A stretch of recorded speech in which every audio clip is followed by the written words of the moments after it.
জুলাই আগস্টে গণহত্যার ঘটনায় শেখ হাসিনা সহ জড়িতদের কল রেকর্ড হাতে পাওয়ার দাবি করেছে প্রসিকিউশন। শুনানিতে আন্তর্জাতিক অপরাধ ট্রাইব্যুনালকে এই তথ্য দিয়েছে প্রসিকিউশন। আদালতে আছেন সহকর্মী সাদমান সাকিব, সরাসরি চলে যাচ্ছি তার কাছে। সাকিব, প্রসিকিউশনের এই তথ্যের বিষয়ে আপনার কাছে সর্বশেষ কি তথ্য আছে জানাবেন।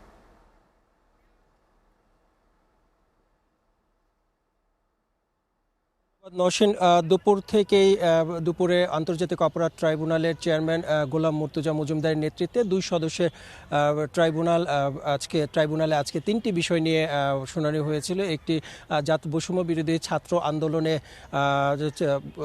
আন্দোলনকারী ইমাম হোসেন তামিম এবং গাজীপুর কোনাবাড়িতে হৃদয় হত্যা মামলায় পুলিশ কর্মকর্তা তানজিল আহমেদ এবং কনস্টেবল আকরামকে ট্রাইব্যুনালে হাজির করার নির্দেশ দিয়েছেন। পাশাপাশি ট্রাইব্যুনাল থেকে আরও একটি নির্দেশ এবং আদেশ রয়েছেন।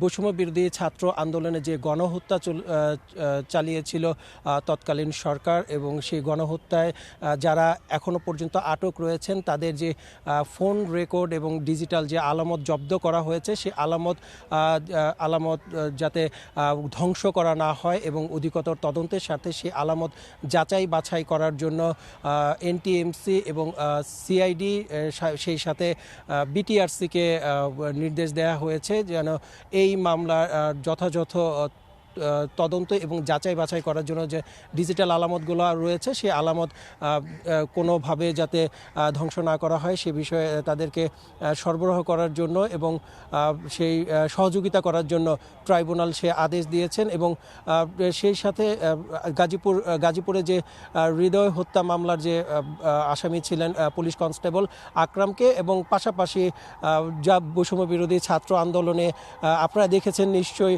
বৈষম্য বিরোধী ছাত্র আন্দোলনে যাত্রাবাড়িতে যে ছিলেন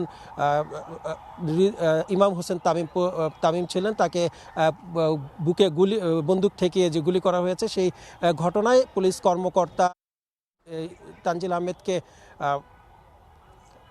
আহমেদকে ট্রাইব্যুনালে হাজির করার নির্দেশ দিয়েছেন।